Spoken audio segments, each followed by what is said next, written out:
Guys, check this out. My name is Josh and I'm a Pokemon conservationist, along with my partner Palpitoad back there. And this is Meganium, an awesome combination of flora and fauna.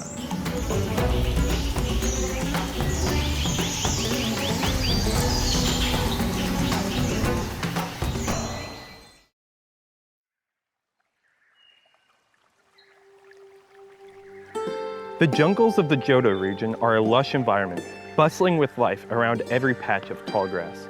In these environments, life has evolved in many ways, from the skies to the lakes and the land in between. In all this diversity, one Pokemon family stands out as the most kind-natured and pleasant of them all, Meganium and its evolution line.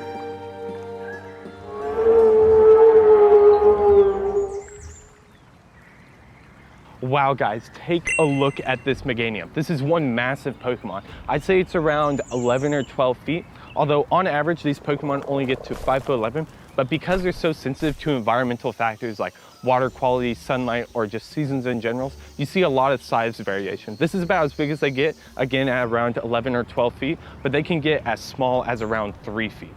Now, one of the most impressive things about this Pokemon, aside from its size, is that reddish pink flower around its neck.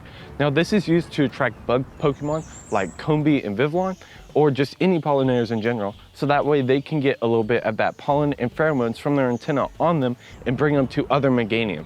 And from there, those other Meganium are able to tell what the weather is like here, as well as the water quality, air pressure, all sorts of things. And so in a sense, these bug Pokemon get to act as carrier products for these Meganium, which is just so cool. And these Pokemon do move in small herds, with a lead pair of Meganium, a male and a female, with many Chikorita and Bayleaf to follow. And whenever a Bayleaf does evolve into a Meganium, it goes off to start its own herd. Another striking feature of Meganium is its long neck. It's about as long as the rest of its body, and it's used to secure an abundant food source at the tops of trees to eat berries, leaves, and fruits there.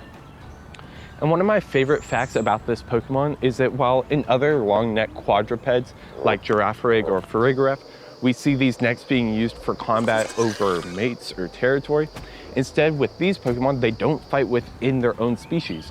And so this neck is used to elevate their antenna so that way they can catch the wind and spread pollen and pheromones across areas they've been. So that way they can communicate to other Meganium about possible food sources, water quality and air pressure, all these things we talked about before. And so they don't need to solely rely on pollinators. And it's just so awesome to see these Pokemon working together with this information for the benefit of their own species. It's super cool. Meganium here is a sauropod. And whenever we talk about dinosaur phylogeny, there are three main groups that we need to talk about. First of all is the theropods, which are the two-legged meat eaters, which includes Pokemon like Tyrunt, Tyrantrum, and Archon. Next up would be the ornithischians, which means a bird-like hip, which if you look at their skeleton, their hips are actually flipped backwards. And this includes Pokemon like Bastiodon, Craniodos, and Rampardos as well. And last, but certainly not least, are sauropods, which are quadrupedal, four-legged, long-necked dinosaurs, which include Pokemon like Meganium here, but also Tropius and Aurorus. Traditionally, wild populations of Meganium have been on the decline due to habitat destruction and climate change.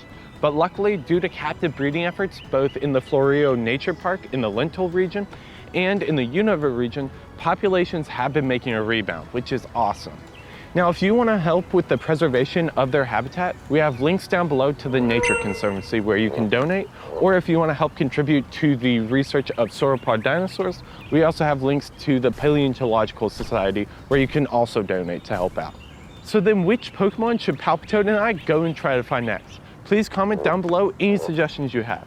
And please make sure to like and subscribe, as it really does help out the channel, and if you want to continue seeing work like this. And so from Palpitoad, Meganium, and I, thank you so much for watching, and we'll catch you in the next one.